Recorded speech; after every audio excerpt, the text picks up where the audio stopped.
Yo, let's do some integration by substitution. So you have integral of x squared times sine 3x cubed dx. Yeah, so what do we do? So we substitute y for 3x cubed. Yeah. Then you want to find the derivative of that, dy dx, which equals 3 times 3x cubed, which is 9x squared. Yeah. So let's move the x to the right side. Then you get dy equals 9x squared times dx. Yeah. So you want to substitute x squared dx. Yeah. So you divide by 9 both sides. So you get dy over 9 equals x squared dx. Yeah. Chill. You gotta plug it back in. So you get sine 3x squared becomes sine y. X squared dx becomes dy over 9. Yeah. Then integrate that.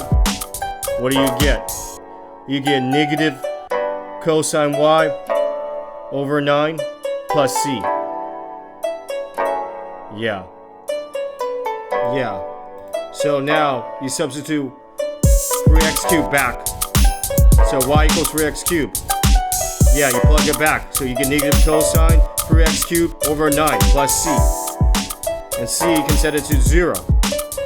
So now the final solution is negative cosine 3x cubed over 9. Yeah, chill. Yo, let's do it on computer. Import SimPy as SP. Let x equals SP symbols, comma x. And f equals x squared times SP sine 3x cubed. Yeah. So you want to integrate that. So you let integral equals SP dot integrate parentheses f comma x.